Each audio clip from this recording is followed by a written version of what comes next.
What's up, everyone?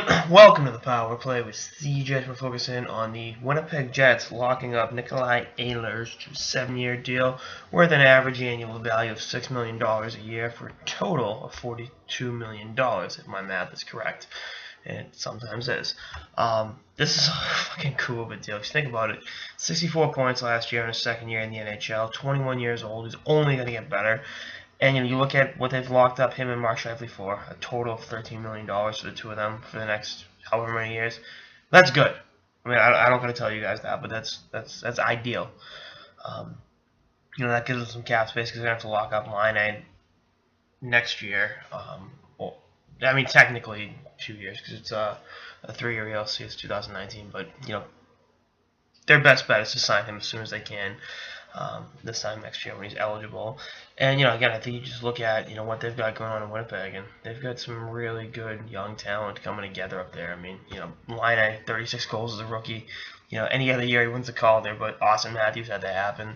And, you look at what Ehlers brings to the table and, what some of the other guys have got up there that are coming out of the pipeline, just how, really good of a team they've assembled. And, they're going to be fun to watch this season. You look at, with Slavic in the pipeline and, Kyle Connor in the pipeline, they're not that far off. And, if they can really kind of piece a few things together, this is going to be one hell of a team in Winnipeg for the next, however many years. And, the goaltending situation we'll keep an eye on. So the defense, I think, can, use some improvements, obviously.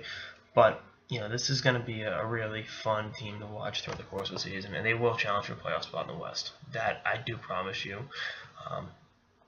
Do I think they'll be successful in doing so? No, but I think they're right there. I think they're kind of like where the Sabres are in the Eastern Conference. They're just a bit outside, but they're not far away. If they do sneak in, I don't think those elite teams want to run into these guys because they've got some really good talent in the pipeline, and they're going to continue to get better. And having a guy like Ehlers and his offensive creativity, and I think he'll have 70 some odd points this year in the lineup for the next 7 years. Yeah, at a really good cap hit, $6 million a year. I mean, you look at him and David Pastrnak's another one where you get these really good players signed for less than $7-8 million for a long time. It's like, holy shit, what are these GMs doing? And Ehlers actually still has a year on his ELC, so he's only got 2 years in the league. So he's got second contract the next 8 years, so we'll see what happens. But again, I really like this move. I think Winnipeg is a team trending in the right direction, and they will be a tough out for a lot of teams in the Western Conference for an extended period of time. And having a really great young player like Nick Ehlers locked up for an extended period of time is definitely beneficial to the team's success. Anyway, that's all I got. This episode of the Power Play with CJ. Stay tuned for episodes for the season and beyond.